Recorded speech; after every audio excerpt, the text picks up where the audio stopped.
मे अहम लिसिंग अनि कुनगा तरुक्तगी हौरखिबा थोवनिंगदबा थौदोक्तगी मखा ताना चथरक्लिबा तोगान तोगानबा थौदोक्सिंगबु हक्चिन लौबगा लोइनना अकन ममोंगदा democratic people's front DPF Manipur की लीगल एडवाइजर अमदी चीफ स्पोक्सपर्सन एल संजोयना यानिंगदबा फोंदोरक्ली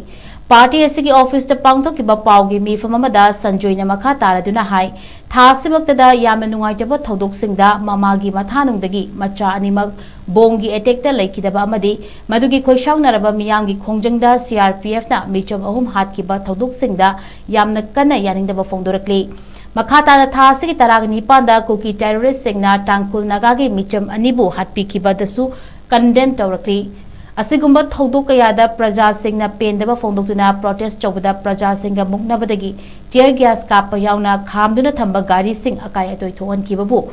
यानिंगदबा फोंदोरक्ली हिरम सिगी मतंगदा भारत की प्राइम मिनिस्टर अमदी होम मिनिस्टर ना खंगसिन उसिनदना लेरिबसे मणिपुर असि इंडिया की पार्ट अमा नत्रबरा हाइना हंगलक्ली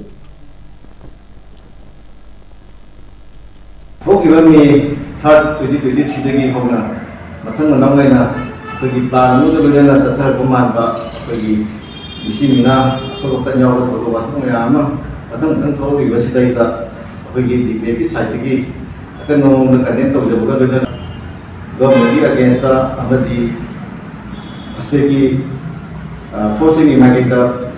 कोई पेना दबसिंग दगी कुछ हम मियाना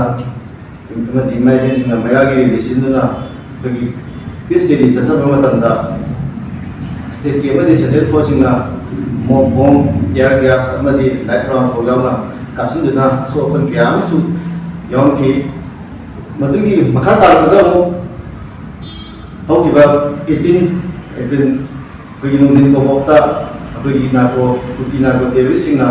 कोई मयुमदा हंजरपा कोई तंकुन नगाई सिनाव सिंदा अतमना इंबुस तौगुना कोई तंकुन सिनाव अनि मसु कोई दाहन की दबा अमदी सो पजाव की बा सिगो की DPF साइट की कंटेंट तो जरी होना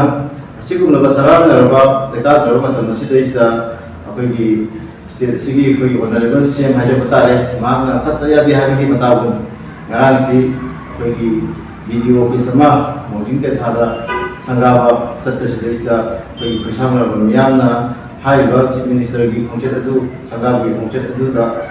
थिंग बाय थपी हाइबी के नो सिदैदा कोई सिक्योरिटी सिंग का है थबक थदना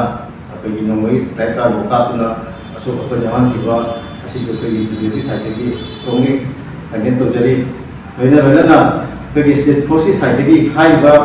कोई धरना पीस रैली मिया की एजुकेशन पेनल की फलामर सिदैदा काहिबा कोई थबक सिंग जथखिबा कोई लंबीदा मयुमदा थामन लेजबा गाड़ी मयामा अतमना तुगाई की बा अदुगा लबी चंदन ससब मी मुक्त मखैन फारा की बा सेबी की बा सुबह मयाम से मतुंगा अमन त बिदना बसु कोई गवर्नमेंट की साइट की जो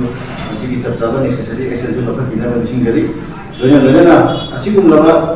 याम मणिपुर की तंग लेता द्रबा की पिकी बा अंगान नि बसु ममा मथाम की सेबा खानन की बा